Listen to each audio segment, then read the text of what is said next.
In the beginning of time, God made a ginormous sphere known as what we call Earth. On day 1, he created light and dark, which would separate night and day. On day 3, however, he created dry land and plants to fill the whole earth.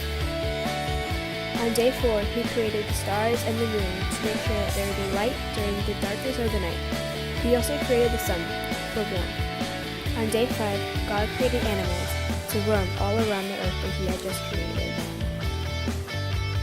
6th day, God made man, and from man he made woman.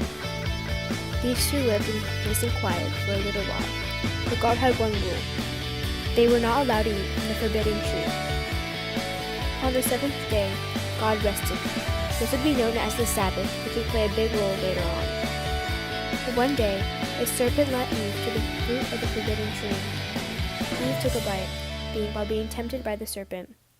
Later, God exiled them from the Garden of Eden, which then created original sin. It was then that when they were leaving the garden, that they both realized that they were naked. Later, God is upset with how the world has turned out. He makes a covenant with Noah. He must build the ark and take 2 of each animal onto the ark. God will flood the world and completely restart. Noah does so by building an ark.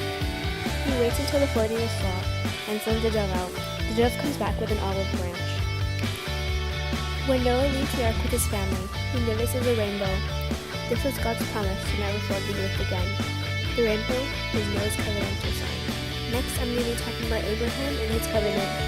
God wanted to see how much Abraham really did love him, so he told him to sacrifice his only son.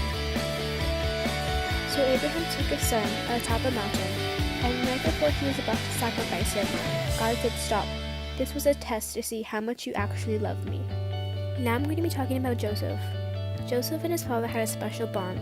His father always really loved him and showed him great affection.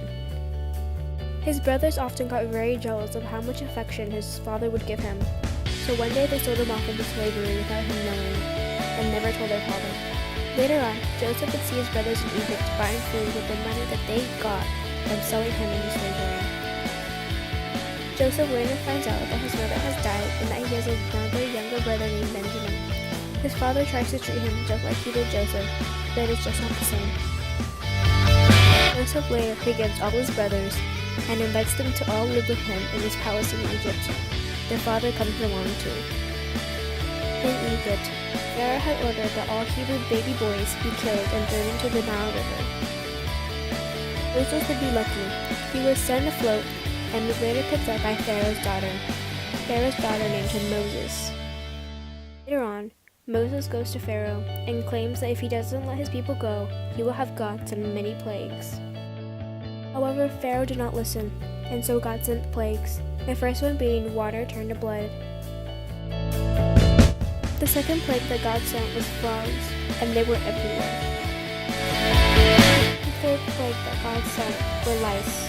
Lice were everywhere as well. The fourth plague God sent were flies. Flies were getting everywhere and annoying everyone. The fifth plague was death of livestock. Animals were dying at a drastic rate. The sixth plague was fiery boils on people's skins. These were hurting everyone. The seventh plague was fiery hail. This caused much chaos throughout the town. The eighth plague was a bunch of locusts flying around the town and annoying everyone. The ninth plague was darkness. Darkness filled the town like eternal night.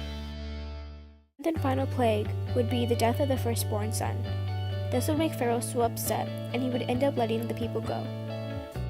Later on, Moses would receive 2 slabs atop Mount Sinai. These 2 slabs contain the 10 Commandments that we still use today in the Catholic Church. The 10 Commandments are as follows. I am the Lord thy God. You shall not have strange gods before me. You shall not take the Lord's name in vain. You shall remember to keep holy the Lord today. You shall honor your mother and your father. You shall not kill. You shall not commit adultery. You shall not steal. And you shall not bear false witness against your neighbor. You shall not covet your neighbor's wife, and you shall not covet your neighbor's goods. It's been thousands of years, and we still live by these commandments daily. This is something that will never change, most likely. Now I'm going to be talking about David and Goliath. This is a story that goes to show that with God, anything is possible. David was a small little shepherd boy who went on to fight one of the biggest men known to mankind, Goliath, who is 9 feet tall. David eventually went on to fight Goliath. It took some time to convince King Saul to let him go, but he finally did. During the fight, David hit Goliath with his rock. He ended up later beheading him, thus winning the battle. There's one story that goes to show that with God, anything and everything is possible. You just need to believe and have faith. Shortly after defeating Goliath, David is anointed by Saul, and then he becomes king. Next, I'm going to be talking about the birth of Jesus. This story first starts off with the Annunciation, when the angel Gabriel came to Mary and told her that she would bear a child, even though she was a virgin, and she would end up being married to Joseph, who would be Jesus' biological father. Mary also finds out that one of her relatives will also be giving birth. She's going to be giving birth to another little boy, and she will name him John. This will be Jesus' cousin. Later, Mary would give birth in the stable. She would give birth here because all the rooms of the inn would be filled. When Jesus was born, she wrapped him in swaddling clothing and laid him in a manger. Later on, a few days later, 3 wise men appeared. They brought Jesus gifts of gold, frankincense, and myrrh. They followed the star that was above the manger and found him. When Jesus was older, he would later go on to preach the word of his Father. He would go around performing miracles and telling people the good news.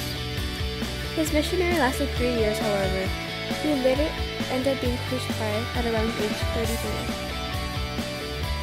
Jesus did many wonderful miracles. One of them was restoring the eyesight of this man. Another miracle Jesus did was walking on water while talking to Peter because he did not believe, and afterwards he did believe more. The final miracle I will be talking about was when Jesus turned 5 loaves of bread into food for 5,000. Jesus would later be turned over by one of his 12 apostles. He would be crucified, and then he would be buried for 3 days.